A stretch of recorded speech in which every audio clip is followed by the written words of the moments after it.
commanding 93-67 victory over Utah Tech quickly became the viral clip of the weekend. Cameras caught LeBron sitting courtside in McHale Center beside wife Savannah and a few NBA friends, visibly fuming as his youngest son, Bryce James, remained glued to the bench once again. I'm just disappointed in Arizona didn't take care of business early because Bryce James supposed to play today.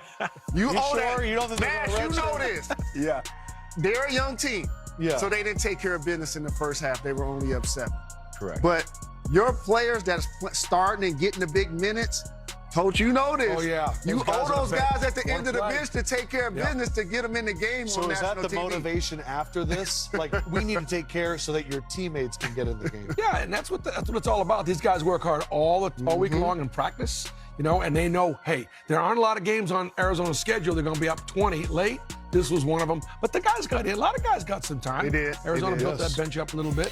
Despite Arizona's blowout lead and 12 other players checking in, Bryce never heard his name called. And when the clock hit 2 minutes left, the 4-time NBA champion finally snapped. Multiple witnesses say LeBron stood up, gestured toward Coach Lloyd, and yelled, "Come on, Coach, he's worked too hard for this." Fans gasped as LeBron's booming voice echoed through the arena. Reporters seated near the baseline described the look on LeBron's face as equal parts disbelief and anger. One Arizona fan captured the moment on their phone, the clip instantly spreading across social media platforms with millions of views in hours. LeBron's frustration was visible all night. From the moment Bryce walked out of the tunnel for warm-ups, the NBA icon was on his feet, cheering him on. Every missed opportunity, every substitution that passed Bryce by seemed to grind away at LeBron's patience. When the final buzzer sounded and Bryce had once again logged 0 minutes, that patience ran out. Head coach Tommy Lloyd, known for his composed demeanor, downplayed the confrontation postgame. "LeBron's a passionate father. I respect that," Lloyd told reporters. "But my job is to coach this team fairly. Bryce is a great kid. He's working hard, learning, developing. His time will come." Lloyd's words echoed sentiments he shared earlier this season. The coach has repeatedly emphasized that Bryce's last name doesn't earn him playing time at Arizona. "We're honoring LeBron's wish to treat Bryce like any other freshman," Lloyd said last week.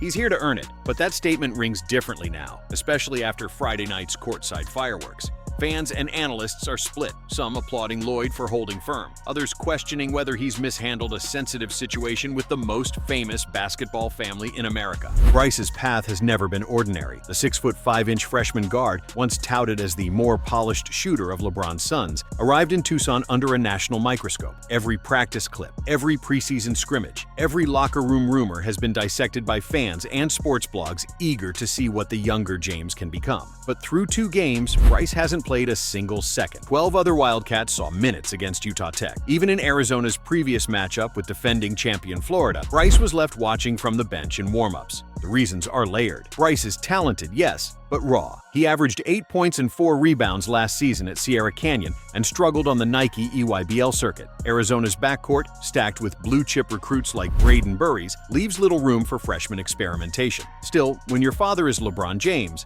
learning curves come with national scrutiny and expectations that no teenager can truly escape. The moment LeBron's outburst hit the internet, sports Twitter and TikTok exploded. "LeBron just went full AAU dad on Arizona's coach," one user wrote. "Imagine being Tommy Lloyd and telling LeBron James no," another joked. Even former players weighed in. Kendrick Perkins tweeted, "I get it, that's his son, but this ain't the NBA. You gotta earn your stripes in college hoops." Skip Bayless, on the other hand, couldn't resist. If Tommy Lloyd knew what was good for him, he'd have played Bryce just to keep the king happy. You don't embarrass LeBron on national TV. By Saturday morning, #PutBryceIn was trending on X, formerly Twitter, with fans arguing whether Arizona was wasting a brand opportunity by keeping Bryce on the bench. LeBron has always worn his heart on his sleeve when it comes to his children. From attending Bronny's high school games to defending his sons against internet trolls, his passion for their success is both admirable and at times combustible. In 2019, LeBron drew criticism for celebrating too loudly at Bronny's AAU tournament, even joining in on warm-ups during a timeout. He later shrugged it off, saying, "If I'm not passionate about my kid's game, what kind of father am I?" Now, years later, history repeats itself, just with a bigger stage, brighter lights, and higher stakes. Bryce, meanwhile, sat quietly at the end of Arizona's bench as his father's voice rang out. When asked post-game, the freshman reportedly told a teammate,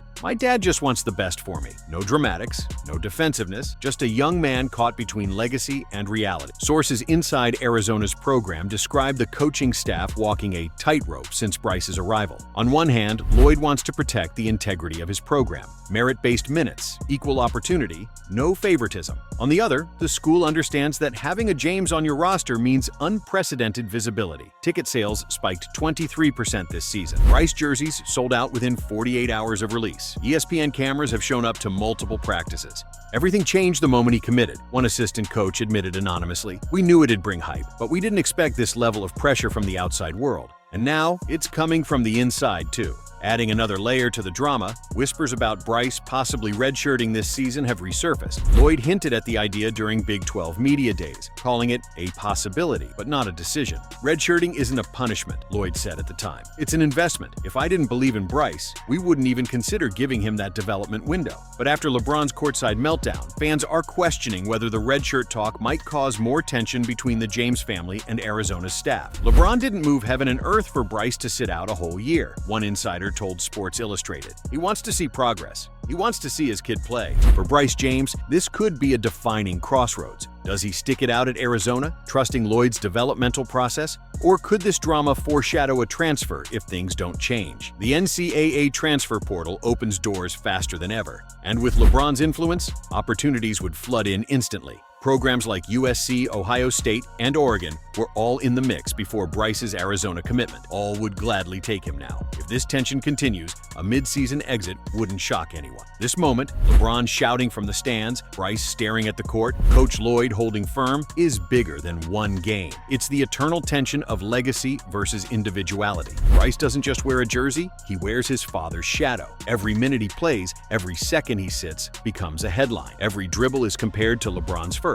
Every missed shot to Bronny's success at USC. LeBron may be the greatest of his generation, but fatherhood doesn't come with championship rings. It comes with patience, something even the king struggles with when it comes to his kids' careers. As Arizona moves on to face Northern Arizona next week, all eyes will be on the Wildcats bench. Will Bryce finally make his collegiate debut, or will the tension simmer into something deeper? Coach Lloyd insists he's unfazed. "I coach the team, not the headlines," he said Saturday morning. "Bryce will get his chance when he's ready. He's part of our family here, and I love that kid. But development comes first." Still, whispers persist that Arizona's athletic department has quietly reached out to LeBron's camp to ease tensions and ensure that another courtside outburst doesn't overshadow the team's season. For all the noise, at the center of this story is something deeply human, a father desperate to see his son shine. LeBron's voice, booming through McHale Center, wasn't just anger. It was pride, impatience, and love tangled together under blinding lights. Bryce James may still be searching for his place in college basketball, but after Friday night, the entire nation knows his name